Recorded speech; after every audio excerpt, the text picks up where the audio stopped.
I'm Ali Verderber, and I'm presenting today with Jane Cross and Sylvia Yang. This session today is hosted by the Major Orchestra Librarian Association.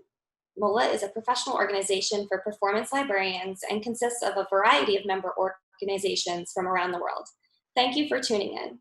Today's session is part of our virtual conference, and we invite our viewers and members to go to our website, www.mola-inc.com, for more information on upcoming sessions and resources. This webpage is open to the public, and you can follow #virtualmola for the latest info. Some housekeeping for today. We ask that you just keep your mics muted for most of this panel, and we will have time at the end for questions, but feel free to use the chat function if anything comes up that you would like addressed or you have any comments or questions. I'm Ali Verderber. As I said, I'm the new principal librarian for the Austin Symphony Orchestra, and I've spent the past 2 seasons as the New World Symphony Orchestra Library Fellow. And I'm especially excited today because I'm able to present with 2 of my colleagues from the Music Library Association. Jane Cross is a music archivist at the Library of Congress and the former chief librarian for the United States Marine Band. And Sylvia Yang is joining us from Indiana, where she is a music librarian at DePauw University. Today, we're going to talk about a time that was very special to me, which was my time in library school. Now, a master's in library science is not required to be an ensemble librarian. And I think it's one of the few subject specialties that actually has that freedom. So it may or may not be the right choice for you to embark in a master's in library program. But today, I hope that us sharing our experiences through our degree programs will help elucidate some of that for you. So let's get into it. And the first question is, if it's not required, why did you go to library school? Jane, do you want to start us off? Yes, thank you, Ali. And I must say that the views I'm expressing today are my own and not those of the Library of Congress. Why did I go to library school? Well, it was free career insurance. Have you never heard that phrase before? I made it up. The education benefits in the military are quite extraordinary. It seemed like a good thing to take advantage of. And a master's degree seemed like a good idea. I didn't have one. It would be something to fall back on in case I didn't want to continue pursuing a career in the Marine Band. I had been with the Marine Band for a couple of years when I decided to go back to school as a just-in-case measure. And I decided to pursue a degree in library science because I was really enjoying the library work in the Marine Band. I don't know why I thought that that wasn't going to continue to be fun.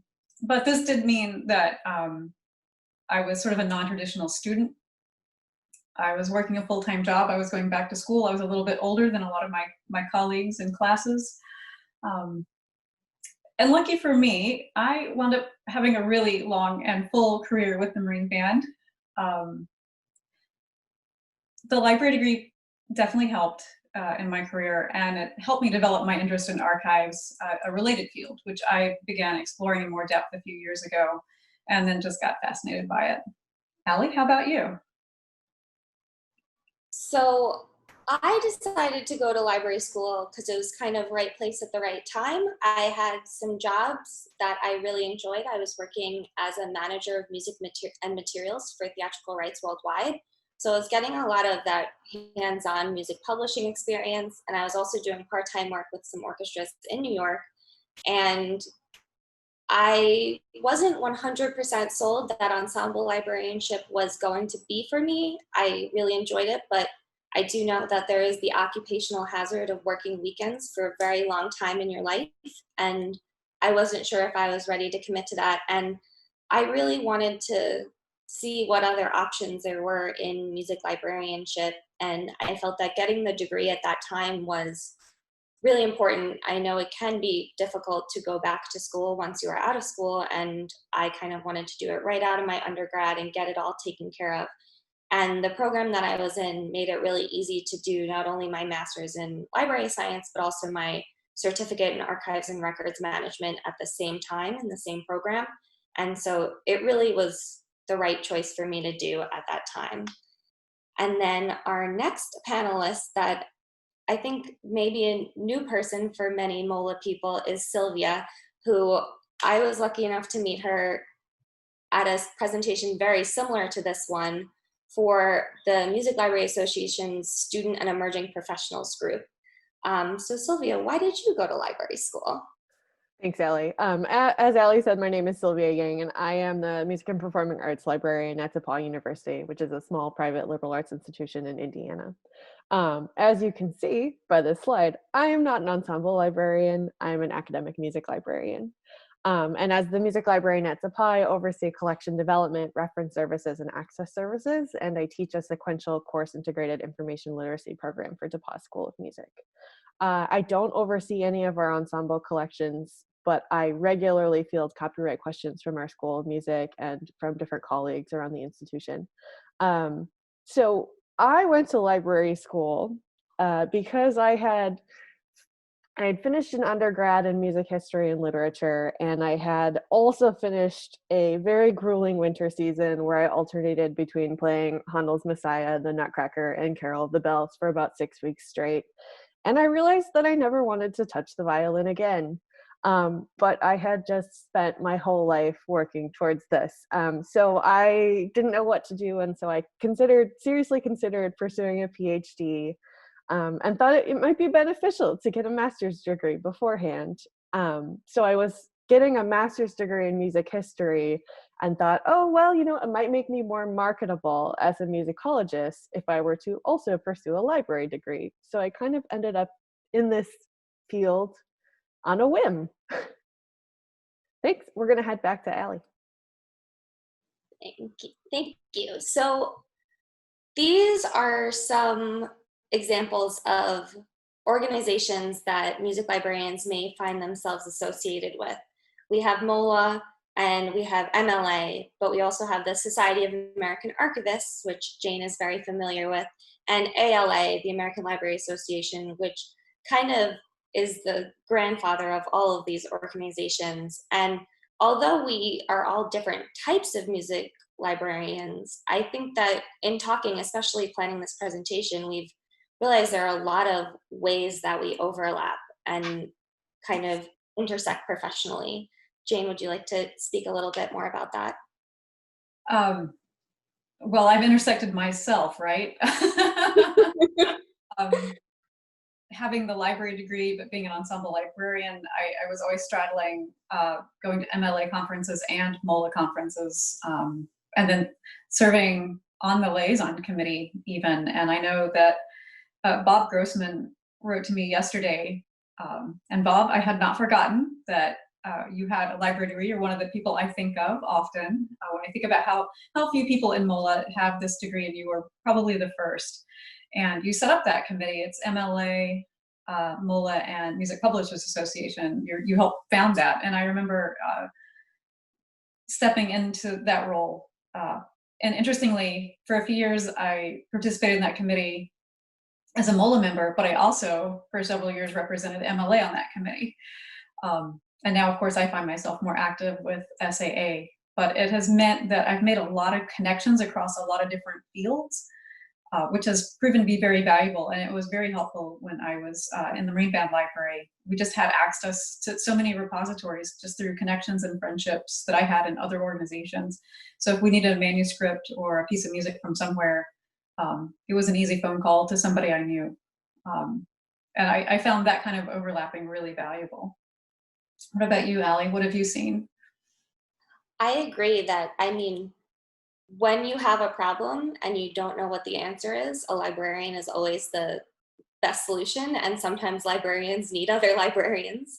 I've had times where if a specific genre comes up that I'm not particularly versed in, that I can call upon other music librarians that I've met through MLA and kind of have them help me kind of dig and get started. And that's been a really valuable resource, especially because we're not defined by just classical music as ensemble librarians. We're often dealing with things that may be very far out of our comfort zones, and it's good to have a lot of resources to go to. So our next topic that we're going to touch on is core competencies. So these core competencies are basic knowledge requirements that are set out by professional organizations. Since ensemble librarians, we don't actually have a degree requirement, an MLIS is not a guarantee that we will show up with all of the knowledge that we need to perform our jobs properly. But if you have an MLIS and you are looking for ways that you can market yourself in job interviews and market that degree for ensemble librarians, and also for people hiring ensemble librarians to know what kind of basic knowledge goes along with these degrees, we have these core competencies set out by these organizations. The American Library Association and Music Library Association core competencies, are published technical reports. These ones that we have for MOLA are inferred. They're the things that we generally know to be a good ensemble librarian, that you need these skills, and they really are the building blocks of what we do. Now, if you look at them, I know I'm kind of stealing from Jane a little bit, but the striking thing is there is a ton of overlap, even between ALA, which would be your standard reference librarian, those skills, and what we do every day in the ensemble library. Sylvia, would you mind talking a little bit more about core competencies for us and how we can kind of see the parallels in those? Sure. So as you can see, we have the 3 core competencies displayed, and what Ali was saying about MOLA is that these are inferred competencies. These are not necessarily written down somewhere. It's not an end-all be-all list. Instead, what we have here is we have a list of items that are really highlighted when you're pursuing an ensemble position. So these are the sorts of things you're going to see required when pursuing an ensemble librarian position. And so one of the things we were looking at was that, you know, within the ALA and within the Music Library Association, the MLA, you have a couple of different additional things such as research or collection development, but all of it kind of boils down to this shorter list that we've created for MOLA. So a knowledge of music is very important, whether that be as a performer or as a historian. A knowledge of music is crucial.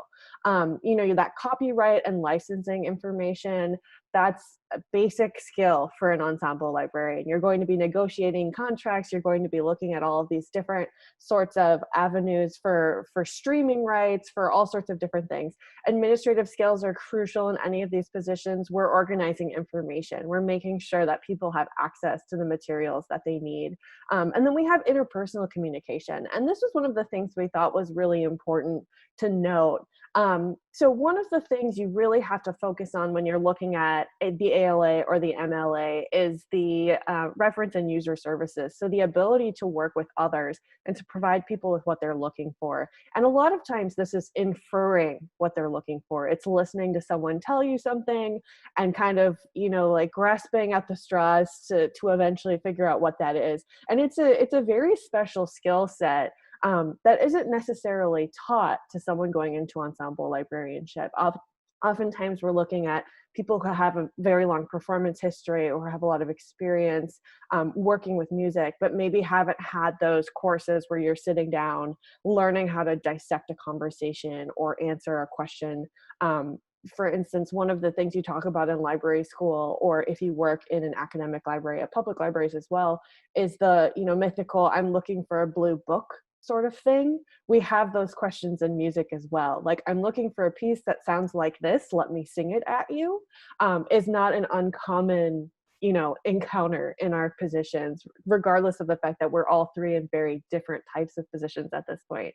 And then also the attention to detail. So we're looking at attention to detail in a couple of different ways. One of the things you're really going to have to focus on with ensemble librarianship is an attention to detail in a digital sense as well as a physical sense. So you're in charge of scores, you're in charge of collecting things, you're in charge of putting things out, but you're also in charge of knowing where these things are located. And oftentimes what that means is you are going to be overseeing some sort of homegrown database or cataloging system, or you might be vetting different types of cataloging or database systems. So what we really wanted to draw your attention to here is that the ALA, the MLA, and these inferred MOLA competencies all overlap, and that each one kind of boils down to the 6 competencies we have for the inferred MOLA competencies. And I think Jane can really speak to this as a person who has had a number of different types of positions within the music library world. Right. Yeah, I couldn't have done my job without these for sure.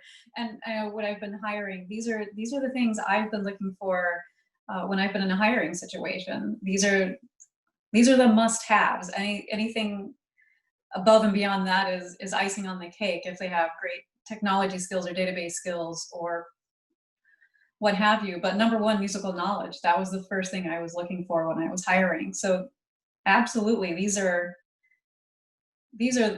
exactly the core competencies. And I'd be interested to take these to the MOLA board and begin a conversation in MOLA to see if this is something we want to institutionalize and incorporate to help people who are coming into the field, to help them understand even more about what would be required of them. What does this field look like? What are they getting themselves into if they want to pursue this? Are these the sorts of things that they want to develop competency in, or do they already feel competent? So that would give them confidence in entering this career field. Yes, I completely agree with everything that both of you just said. I found that after library school, obviously I learned more through library school, but I also learned about what I knew. And having things like these core competencies and having a list to look on of skills gave me a lot more agency and confidence in being able to back up my claims that I was making or decisions I was making, and knowing that I had done the research and I had done the work and figured out what I needed to do so that I had authority in my answers. And that made a big difference for me as a librarian. There are a lot of these, I would say all of them are things that we use every day without even noticing it.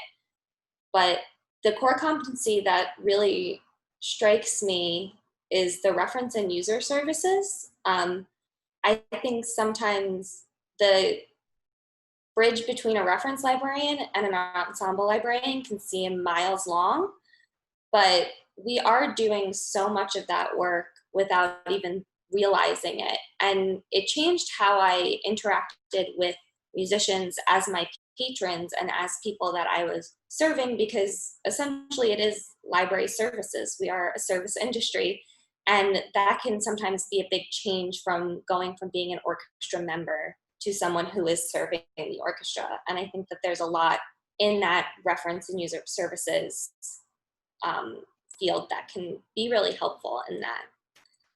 We're going to take a short commercial break for 1 second. Before we do our commercial break, in the chat, if you wouldn't mind sharing what you, if Allie, if you could go back 1 slide, what you think of as one of the most important aspects of your position as an ensemble librarian, or if you are pursuing a career in ensemble librarianship, what you think might be the most important to you.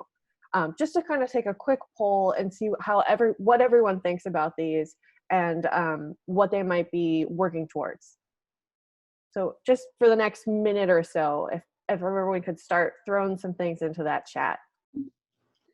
Yes, that would be great. And while you are doing that, just like to let you know about some of our upcoming offerings from MOLA. On our website, you can find information about additional sessions and resources as part of our virtual Vancouver conference. The next session being offered is Making the Cut, Workflows for Audition Music Preparation on June 24th at 2 p.m. Eastern. And again, you can go to our webpage for the Zoom link for that. Lastly, if you'd like to support MOLA in future educational endeavors and resources such as today's session, simply go to our website, scroll down, and click on How to Donate. It is through donations that we're able to support a wide variety of educational initiatives. And This is also, here's our link to our Facebook. On Instagram, you can find us at Librarianing Like a Boss. And I'm looking through the chat now. Musical knowledge seems to be the winner so far in MOLA core competencies.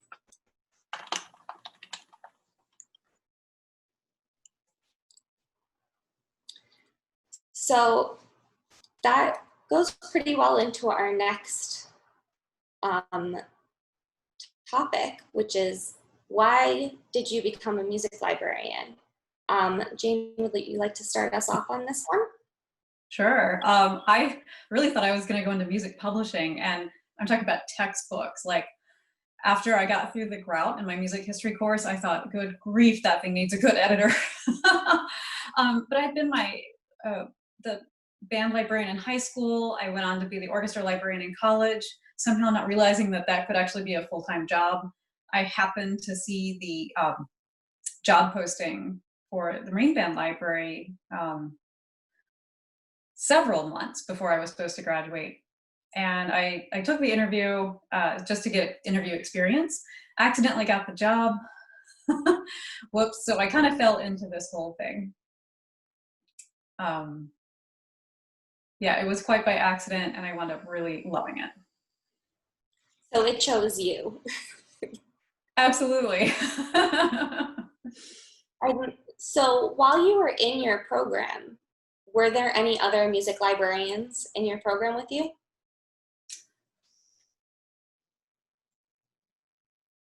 No.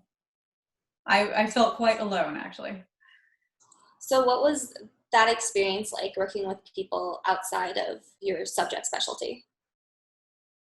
It was fascinating, absolutely fascinating, because I had been so focused on music. I hadn't thought about the fact that there are librarians for medicine, medical librarians. There are law librarians. There are librarians for art museums. And even the ones that really fascinated me were librarians who worked in horticultural settings and worked with botany and organizing that kind of information. It was utterly fascinating. And it was really just like I said, just broadened my perspective.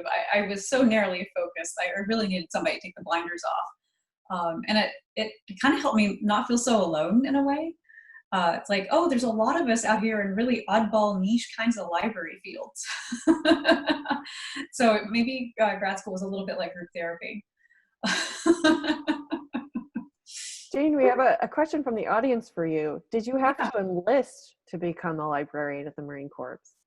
I did. I won the position with the Marine Band, and then had to go through the enlistment process and pass all the tests, and then raise my little right hand and agree to serve. And that original enlistment was for 4 years.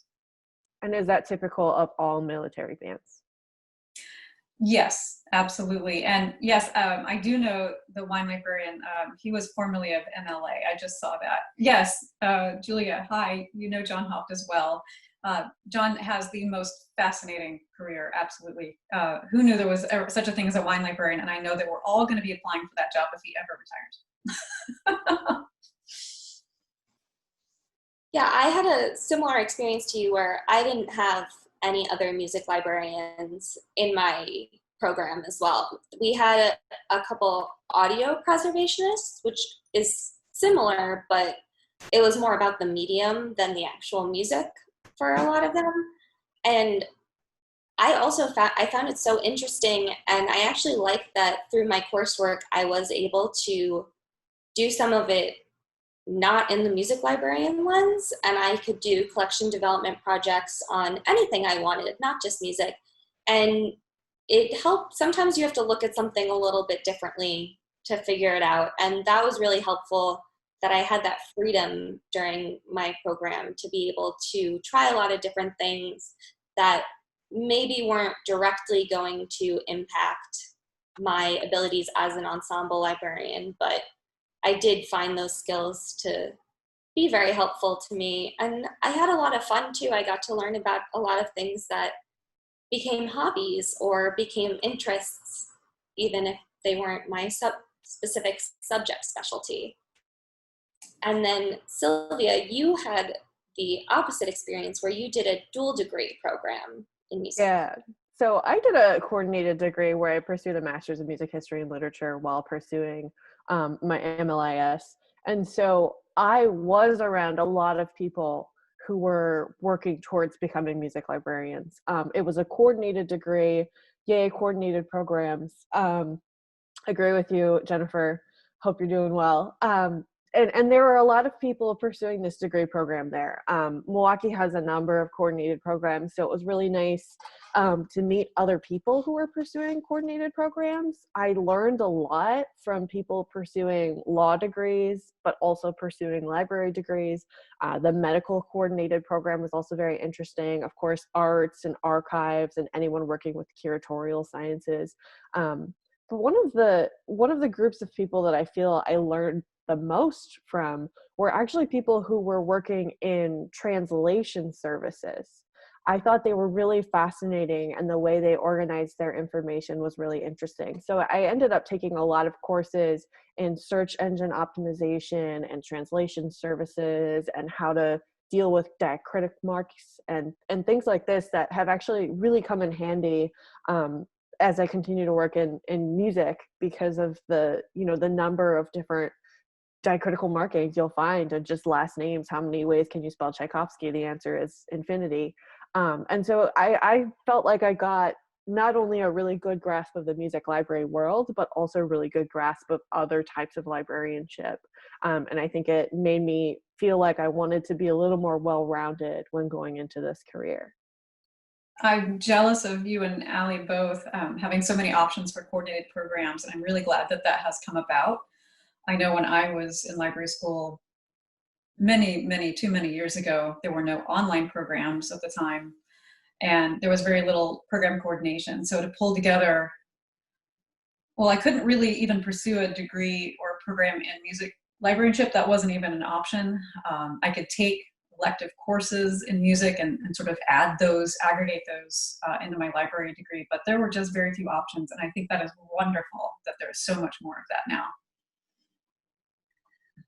Although I did not do a coordinated program, my library school, the Palmer School of Library Information Studies, was part of two kinds of consortiums. One was the WISE consortium, which is web-based information school education. And so that allowed me to take a music librarianship course through University of Illinois. And also we were a partner with NYU, so there were a number of people who were in coordinated programs where you were able to take a dual master's degree at some of the NYU schools. Not all of the programs were approved for that kind of coordination, so you couldn't just do a master's at NYU and at LIU together, but there were a lot of people. There was one in costume design, which I also found very fascinating, of a dual master's in costume design and librarianship. Very interesting to me. So we know why now that we became music librarians, but what are some of the highlights in your program or things that you wish that you had had? Jane, would you like to start? I'm trying to figure, there are a lot of questions on the screen. I'm trying to figure out which ones to really target. I know we did have 4 core courses required. It's been a while. So I think some of those were centered on cataloging and reference. And I struggled a little bit with how theoretical they were, but I know that this provided a foundation that was applicable in any situation. So I'm glad that that information wasn't any more concrete than it was, because I could take that out of the classroom and apply it directly into what I was experiencing at the band library. Those abstract concepts are now so ingrained, I can't even probably recognize the ways in which they helped me every day at the band and the ways they help me every day now. The electives, of course, were way more fun. And my favorites were courses on preservation, intellectual property, which has come in so handy over the years as a band librarian. Bibliography courses, which really helped me understand what reference resources were available to me in the ensemble library. And the courses on management wound up coming in so handy when I found myself in charge of the library. I don't have any regrets about the coursework. I felt like I was able to tailor the program to what I needed, and to what was relevant to my situation at the time. And I got an all-around, just kind of general library education. I wasn't forced to specialize into anything, so I could kind of create my own path. Of course, now I wish I'd taken classes more specifically geared toward archives. There really weren't many available at that point like there are now. I think also my biggest regret wasn't coursework, but it was the lack of ability for me to participate in any sort of fellowships, assistantships, or internships. Working full-time negated my ability to take advantage of those opportunities. Those are such valuable experiences that really give you a lot of connections. Of course, you may not need all those connections and that experience if you already have the job, but I still have regrets about not being able to participate in those. What about you, Allie? What did you find about your curriculum? So I had the same general required courses. Again, I think there are about 4 that are like go from intro to library science, the 101, 102, 103 type classes. And they were all very fascinating to me. I think there is something innately fascinating about like the theory of organization, as just the first time you get to hear that as a young person. So I really enjoyed my required coursework, and I was also doing the archive certificate program simultaneously. And I was 1 class short of a rare books concentration. I did not take history of the books. That didn't happen, but in that line of coursework were preservation and conservation classes, which have been so useful, and I draw on that stuff almost every day when I'm trying to get tape off or figure out if a staple is going to be okay in that box and all of those things. I was very lucky to be able to have a lot of flexibility in my schedule, and I was working multiple part-time jobs, and I was going to night school for my master's. So I was able to do a lot of different internships and simultaneously apply the theories that I was learning in school to internships and my job at the nights. 2 of my big internship experiences that I did for credit in my program where I did a cataloging project at the Orchestra of St. Luke's, where David Karp had gone through and done an inventory, and then I created a catalog database out of his shorthand notes. And that was really valuable for me as a young ensemble librarian, because I got to go through a lot of catalogs and get experience with repertoire without prepping it, because that can be a hard experience to come by when you're trying to also work full-time and go to school. So getting kind of that experience with the repertoire secondhand was really valuable. And then I also got to intern at the Archive for Contemporary Music, which is a sound recording archive. And that was something that worked with pop music, and it was just fun for me. I got to write archival descriptions, which is something I don't get to do anymore, but it was exciting because I listened to a lot of digitized singles of polka music and ukulele music, more than I ever thought I would. And I got to work with Internet Archive on that as well, which is just a huge flood of information and material that's on there, and getting to see the metadata and kind of backdoor things that are going on there and everything was really exciting. I did get a question about the database. I actually used a Google Sheet to make that catalog.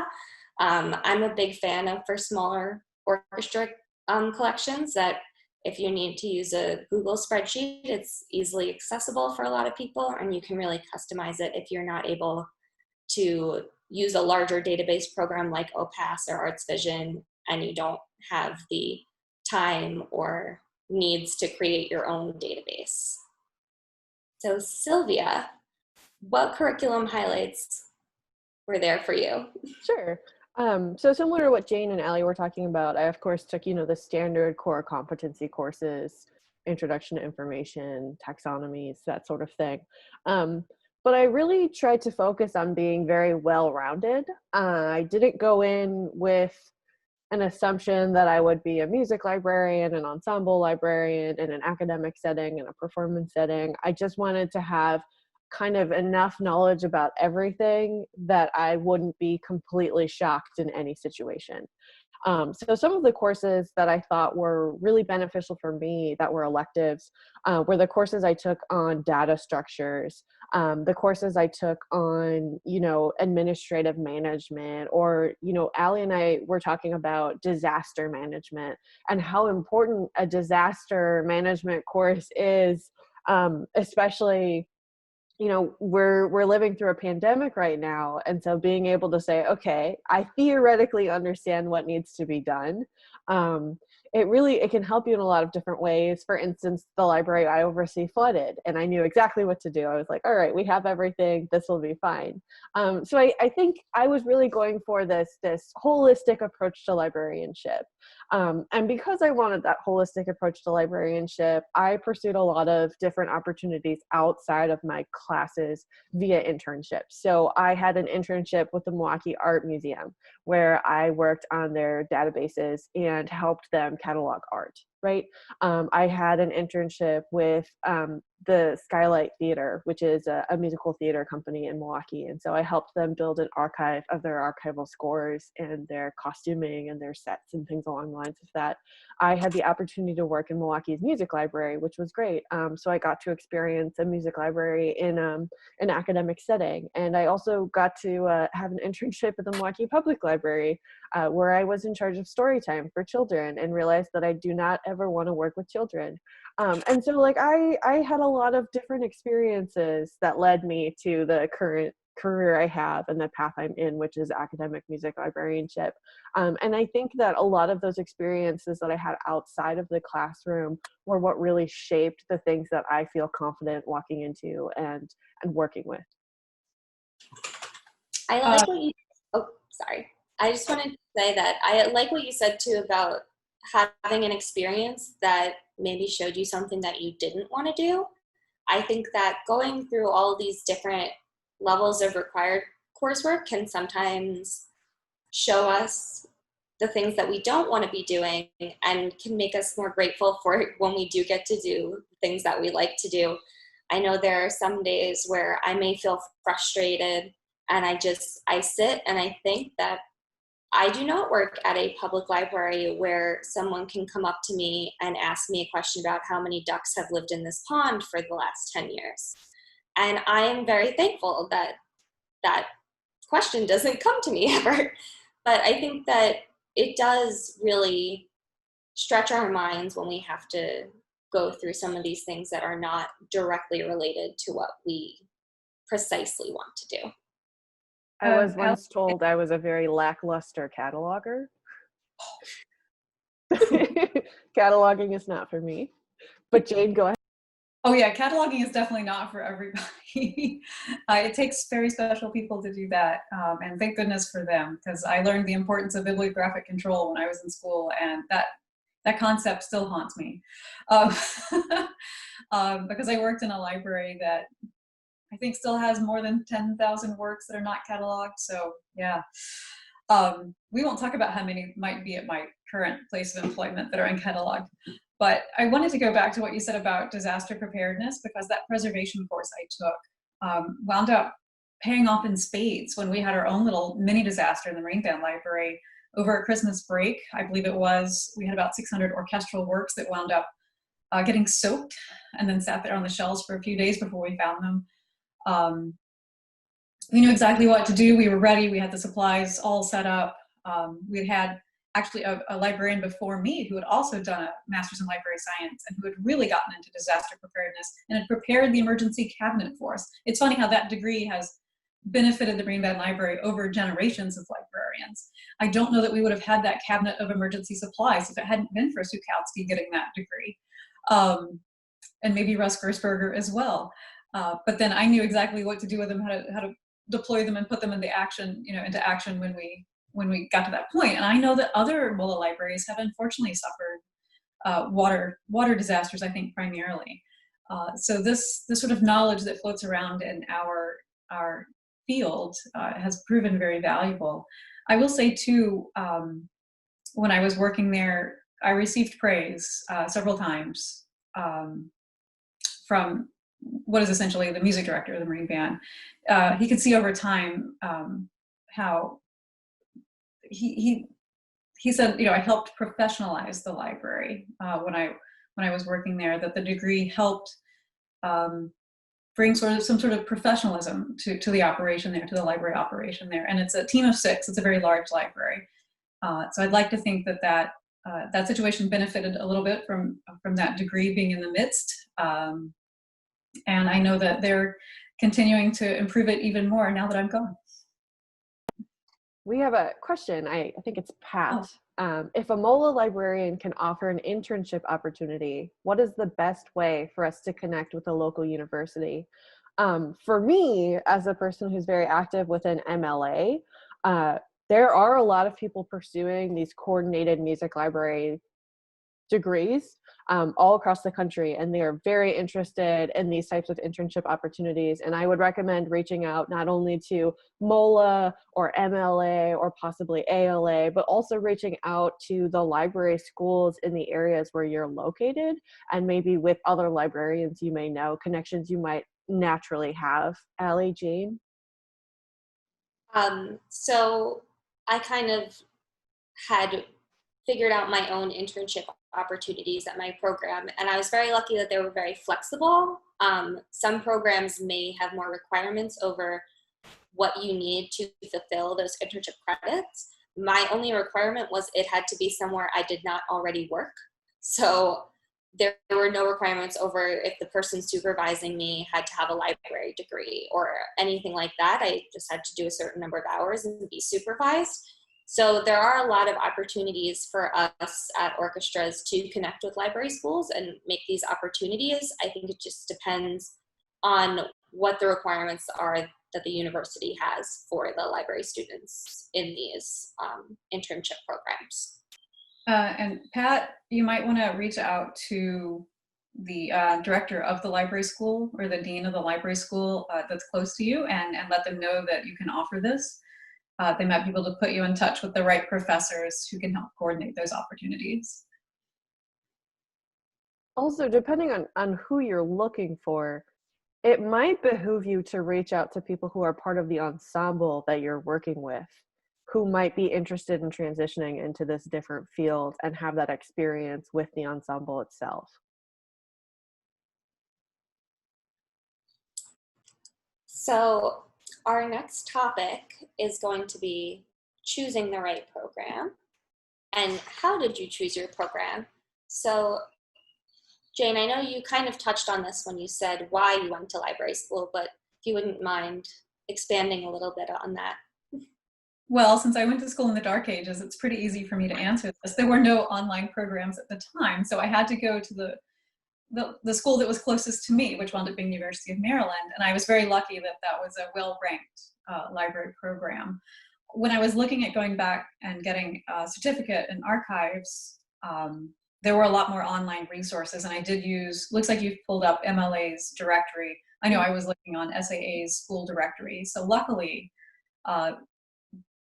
there are ways to research this now to find a program that suits you. And I have friends that went to San Jose State. I think there's somebody on the participating with us today who is there now, and I've been very intrigued by their programs. Their online learning and education looks fantastic. What about you, Allie? How'd you identify the Palmer School? So I knew that I wanted to be in New York. My parents are from Long Island, and so I knew, and my jobs were in New York City, so I knew that I wanted to be where I wanted to be located, and I knew that I wanted to be able to do internships with ensembles. So I reached out to, I think, Queens College and Pratt and some other library schools in New York, just trying to figure out which one was the right fit. And through talking with this woman, Alice, who was at the time one of the administrators of the program, found out that this would be a good and flexible program for me. And that was basically it when I chose it. It ended up being a fantastic decision. I had connections with Long Island University, CW Post, which is my the school I was technically enrolled in, it was a little complicated because all of my classes were held at the NYU library. So I never actually went to the school that I was enrolled in during my courses, but they had a really good amount of online offering, and they also offered blended courses where we would go in once a month and then the rest of the weeks would be online work. And that was a really nice compromise for me with the amount that I was working and commuting, and I still really benefit from in-person class time. There's only so much online school that I can do and hold myself personally accountable for. I wish I could be better about that, but it was just how it was, and being able to go and be in person was still really important to me. I think there's so many different programs out there now that offer so many different options that really, if you make a checklist of like all of the things that are important to you in a program, I think that there's probably a program that will check all those boxes somewhere. Sylvia, how did you end up choosing your program? Sure. So I went to the University of Wisconsin-Milwaukee, and as I said, I did a coordinated dual program.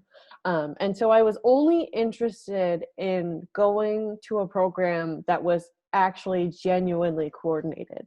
And what that means is I didn't want to spend 2 years getting an MM and then 2 years getting an MLIS. I wanted to spend 2.5 years getting both. And Milwaukee is one of the few schools where you're able to do that. I believe you can do that at Milwaukee. At the time when I was looking at schools, you could do it at the University of Buffalo. IU has a semi-coordinated program, and the University of Illinois has a semi-coordinated program. So I really only had 2 options. And the other thing was I was already in Milwaukee. I was given a scholarship. I was given a TA-ship. I already had a place to live. I already knew I liked it. I'm from Wisconsin, if you can't tell by my vowels. So I just felt like I should stay there. You know, it was fated. I was going to go to library school, and I was going to do it at the school where I went to for my undergrad, which always feels weird. But the other things I was looking for was I wanted to take my classes in person. I am the human who, you know, a post is due at midnight and it's like 11:30 and I remember it's due. I haven't done anything and I put something really crappy up there just to have something. And then I add several comments to kind of buff up the post because I turned it in on time technically. So I knew that I wasn't destined for an online classroom setting. I knew I had to have these in-person classes, and I knew I wanted to do this coordinated program. And since I was already in Milwaukee, which has a wonderful music scene, and I was able to perform pretty regularly, it was an easy decision for me. Something that I realized we didn't touch on yet is, you may have noticed when we talked about core competencies and curriculum earlier, that there's an MLIS and there's an MLS. So Jane, I believe you earned an MLS at University of Maryland, and Sylvia, you also have an MLIS. So the I is just for information studies. And I don't think it is a huge difference in curriculum. There are some things that you can look for, and some library schools are joining together with the I schools at their universities. And so that can be something to consider when you're looking at programs as well, is if you want to do an MLIS and be strictly library, or if you do want to get more of that kind of information science incorporated into your program. And now we have some time for questions if anyone has any. I had received a question asking me about the technologies that I may have learned about in school that then helped me on the library job. And I have to laugh. I feel like by the time I graduated, we still barely had, started using the internet. So unfortunately, I graduated in 2003. So I was attending classes in person and I was taking notes with pen and paper. So I don't think I really learned a lot about technology. What I did learn a lot about, I think that helped me on the job, aside from preservation management, copyright and licensing, was in my bibliography courses, just learning how to research. In the band library, we worked a lot with program notes, not maybe writing them as much as editing them, and then looking for really strange music that's not just standard orchestral or band repertoire. So learning about what at the time were print reference resources and how to access those and how to get information that we were looking for, often that was just off the wall weird stuff. The Daniels, I think, will do for most folks in orchestra libraries, and the Lucy Manning book to help that out. But I know in the Marine Band Library, we had so many different kinds of ensembles, jazz ensembles, mariachi ensembles, Greek American Day ensembles. So we were looking for a whole lot of different repertoire, a lot of pop music, country western music.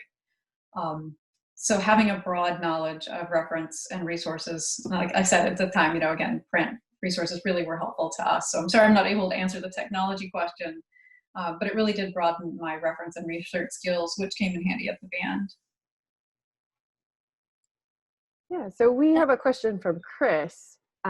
He asks, or she asks, if there is one or two courses that you would recommend to a current orchestra librarian to take as professional development. So Allie, let's start with you and transition to Jane as ensemble librarians. What would you recommend? I think if there's a copyright course available, it can be so helpful because a lot of our copyright concerns are very specialized, and in order to kind of get that information on your own without asking someone else who knows, is you have to go through a lot of legalese and like a lot of case studies, and doing that in a course setting, for me, I needed someone to teach me how to read that stuff and to make sense of a case study and to kind of figure out how to understand the law as a whole. And I was very lucky that I got to take my copyright course with the lawyer for the New York Public Library. And so we talked a lot about the risks that you have when you're digitizing a large collection. There were a couple of music-related copyright cases that we did study, and it just gave me a better understanding of how to nitpick the law and understand each individual kind of licensing that you may need and how many layers there can be. Jane, do you have anything to add to that? That was my number one pick, although I will say that not everything, that intellectual property course I took, law course or copyright course in library school, didn't address all the needs of an ensemble librarian. Like Allie said, it's a good foundation. It gives you a way to then access the parts of the law that are going to be most relevant to the ensemble library, but that part of the law you're going to be reading on your own. My best recommendation is if you're interested in a school or there's one nearby or there's a program online that sounds good to you, just read through their courses. See what fascinates you. What would be most relevant to your situation? You might be the best judge of what course or courses would be most beneficial to you. All right, we have another question from, let's see. I lost one. Okay, question from Gavin. I'm still a student and I was fortunate enough to get a paid internship in an independent music library during the first year of my library degree, but I had very little supervision and no real mentorship during my time there. Any advice on how to spin that kind of experience when looking for jobs in the future? Let's go, Allie, and then I'll talk, and then Jane. Sure. Something that I do when applying and looking for jobs is like taking the job description and then next to each kind of required skill or what they're looking for, write a situation that I've been in and kind of pair those together. And when you think about these things that they're looking for, sometimes you may be surprised by an experience that maybe you didn't pay too much attention to or think was super important when it was happening, but when you're looking at what someone else is looking for, you may realize that you have that and it fills that need. And that's really how I would do that. I'll quickly answer this. Mentorship is really interesting because it is not necessarily built in. No one is necessarily going to take you under their wing and treat you like their baby bird and give you those learning opportunities that you may think you're going to get in these types of positions. And oftentimes you're kind of left alone in a room with a bunch of stuff, and you're told to kind of work with the stuff. So really one of the best ways to spin that is that you are an independent worker and you can work on things without too much direction, because a lot of these roles are independent roles. Sometimes you're in a really large music library like Jane was, where you're overseeing a bunch of different people and there are a lot of different moving parts. And sometimes you're in a library similar to mine as an academic library, and I oversee a building. I am it. I have staff members, but I am the one who has to make all of these different decisions. So one way you can use that experience is that you are self-directed and you can work independently. Absolutely, Sylvia. I was thinking that exactly. That was the first thing that came to mind when I read this question. And Gavin, I'm really sorry that happened. That's really unfortunate that you didn't get the mentorship or supervision that you might have been looking for and maybe have benefited from, but my golly, congrats on getting a paid internship. That's amazing. Like Sylvia, I agree, the spin there is that you're a self-starter, you're a problem solver, you require a little oversight, which most supervisors are too busy to provide anyway. So you've just gotten a good experience in what it's like to go to work. Because I know when I started a recent position, right, I had very little mentorship or oversight. And so thank goodness I was like you. I could problem solve and work independently and get the job done. So you never know how a previous experience is going to play. You may not even have to spin it. I know when I was hiring, I was interested in people even who maybe they may not have had any ensemble library experience. And if they didn't, even if they had worked in some sort of administrative role, that they could work in an office with a bunch of people, that they could enjoy that all day long, every day for years. That told me they probably had some survival skills for our office as well. So sometimes you never know what people are looking for or how it's going to play out in their mind. You may not have to spin it. It may be valuable in ways you don't even know. And for those who are pursuing internships or looking at them right now, mentorship should be a bigger part of these internships. And as I said, so often it's completely neglected. But you can ask. If you can try to develop a mentorship plan, you can kind of ask for direction. You can look at a couple of different things, but one of the things I really recommend is seeking out your own mentor and finding someone you admire, someone you want to maybe learn more about. And a really good way of doing that is to go to professional conferences and to follow along on listservs and to try to meet people, just to kind of build that organic relationship. And it really will help you in a lot of ways. We have another question from Jennifer. I think this would be better for either Jane or Sylvia to answer, if you have any advice for gaining supervisory experience. It's a little hard to answer not knowing your situation. I think it depends on what situation you find yourself in. If you're already working somewhere and have opportunities to stand up projects, you see a problem in where you're currently serving, you bring it to your supervisor, you bring that idea to them in the form of a solution, and you maybe propose bringing a team together to fix that. So you can set yourself up to lead others a little bit. Also, if there are interns in your space, you can offer to supervise them, perhaps. But this is all supposing that you're already in an environment where there are people around you. I'm not sure. Sylvia, would you have any ideas for somebody gaining supervisory experience who may not already be in a job situation? Sure. So I graduated, and I know Jennifer, from Milwaukee, and I immediately went into a supervisory role, which was interesting because I was supervising people who had been at DePauw longer than I had been alive, which is a scary world that a lot of us find ourselves put into. But I was really focused on trying to find supervisory experience outside of librarianship. So for instance, one of the things that may not seem like it's, a good thing to put on your resume, but definitely was the fact that I managed a restaurant. So I managed a restaurant. I oversaw, 56 servers. I oversaw ordering. I oversaw all of these different things. And it's completely outside of librarianship. But I was able to kind of spin that and say, listen, I can manage 56 servers and, all of these different chefs, and I can order all of this food, and I can get everything where it needs to be.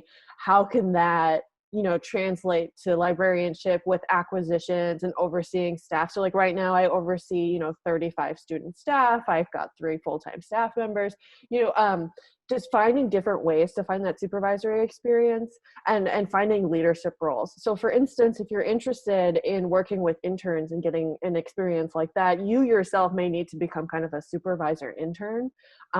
So for instance, volunteering at a public library who oversees other volunteers, that could be a really good way to get supervisory experience. But I would just say try to find supervisory experience in any way you can and see how you can relate it to the profession you want to be in. Matt, Dannon, thanks for mentioning, research methodology and information seeking behaviors.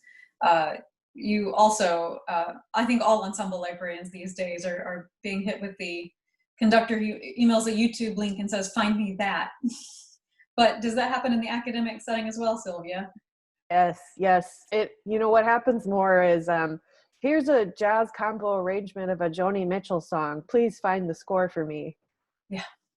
So, we deal with all sorts of fun things similar to that. I think information seeking is really important.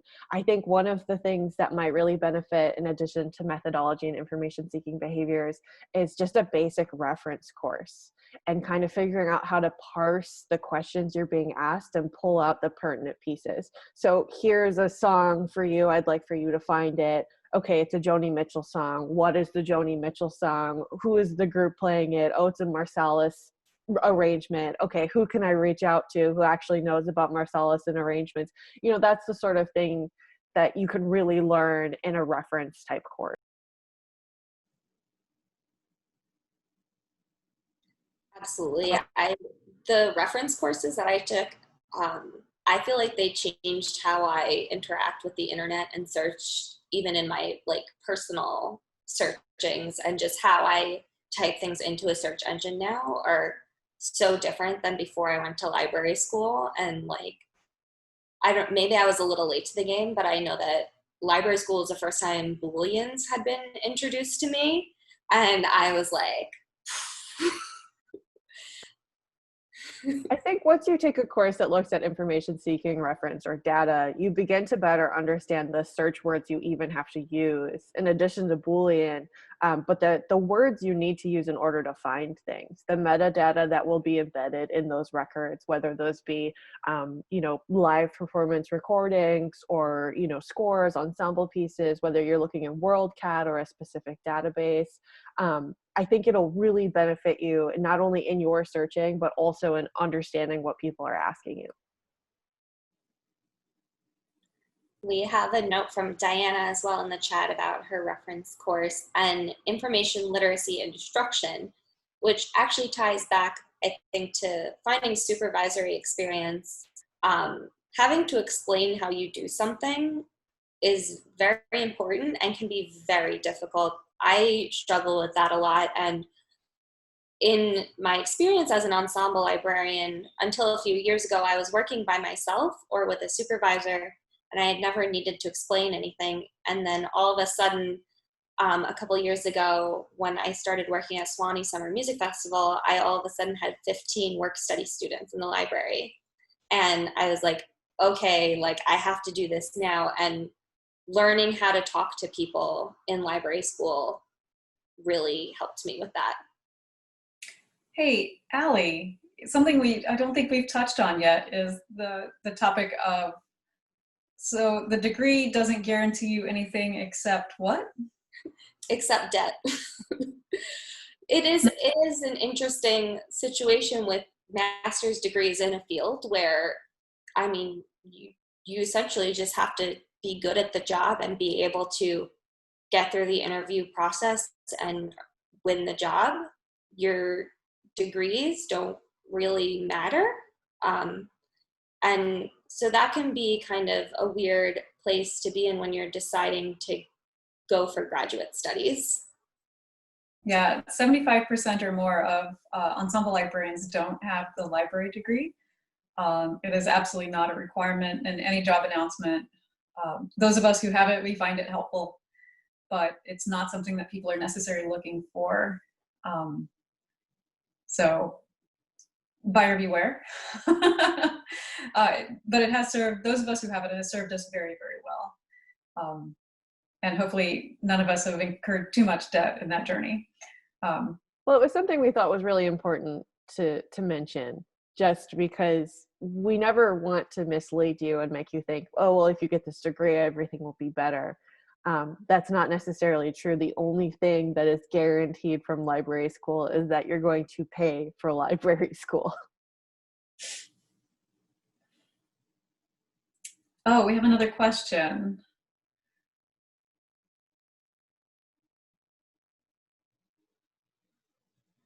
So this question is from Gavin.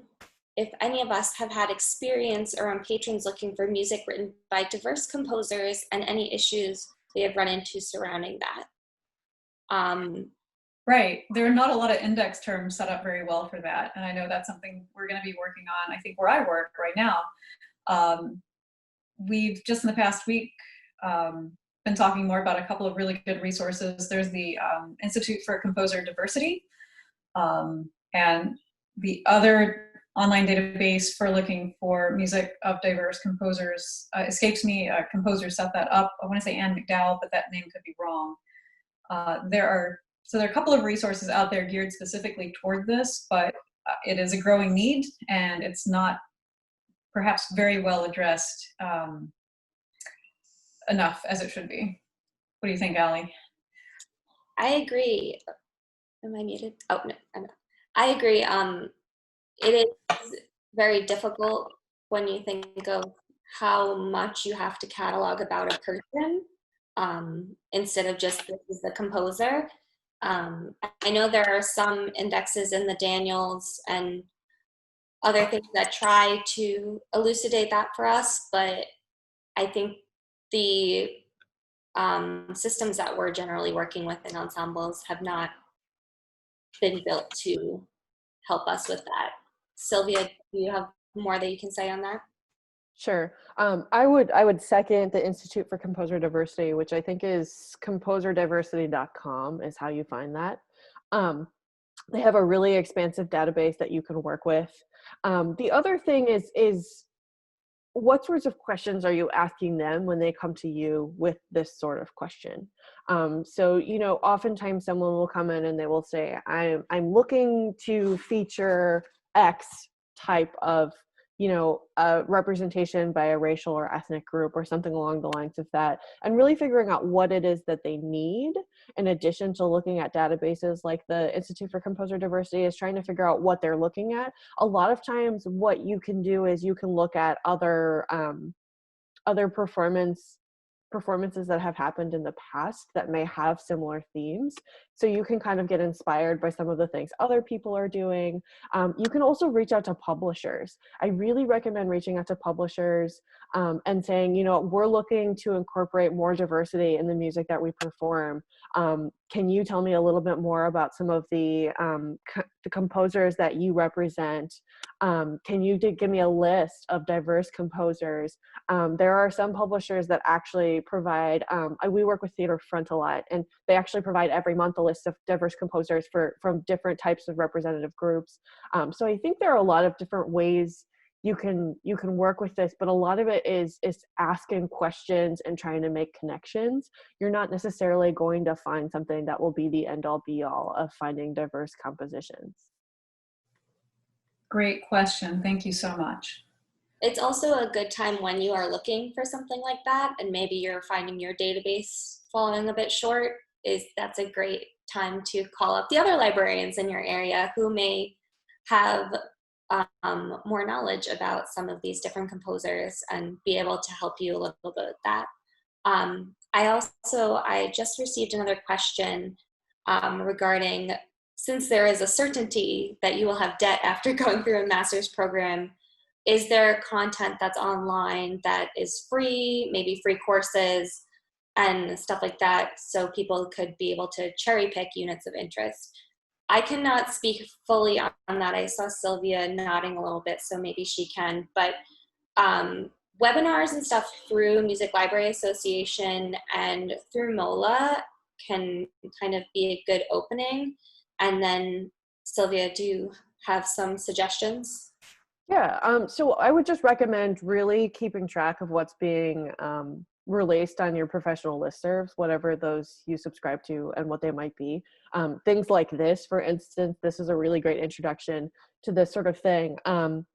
There are lots of different types of, for instance, if you go to conferences, if you have the budget and the capacity to go to a conference, you might be able to go to a pre-conference or post-conference workshop. So for instance, one of the pre-conference workshops I did was on archival practices and binding, which wasn't something I focused on when I was pursuing my degree, but has become really beneficial since I oversee a library that thousands of teenagers use.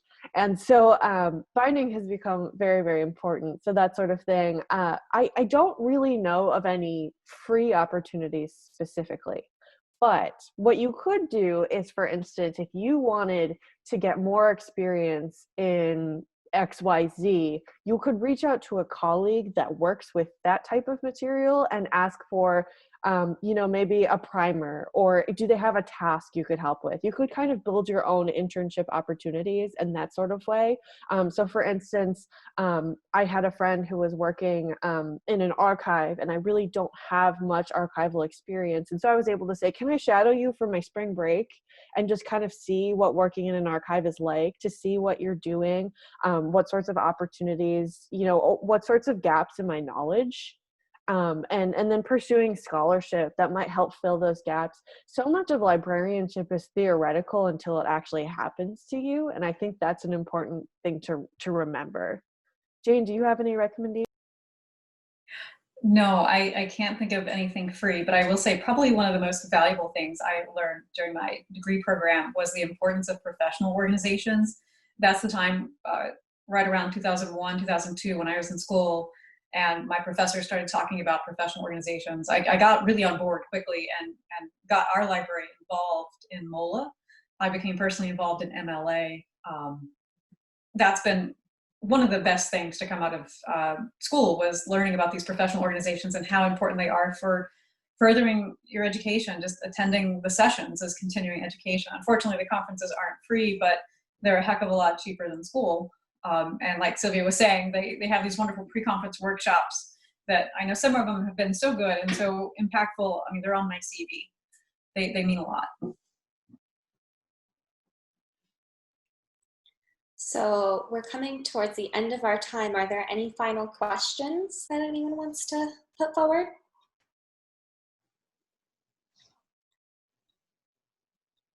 And if not, thank you all so much for joining us today. And thank you to both of our guest panelists. Jane, you're still in MOLA, but being at the Library of Congress, it's exciting to get to bring you on here to talk about library school. And Sylvia, thank you so much for joining us. It's really a blessing in disguise that we're having this virtual conference so that we're able to benefit from your expertise on this topic. Thank you to our webinar production team and everyone managing the MOLA social media accounts for all their hard work. And thank you to the Major Orchestra Librarians Association for hosting this event and the MOLA board for making this possible. This webinar will be available to you and to share on the MOLA YouTube and Facebook pages. Thank you again for taking the time to join us today, and have a great rest of your weekend, everyone.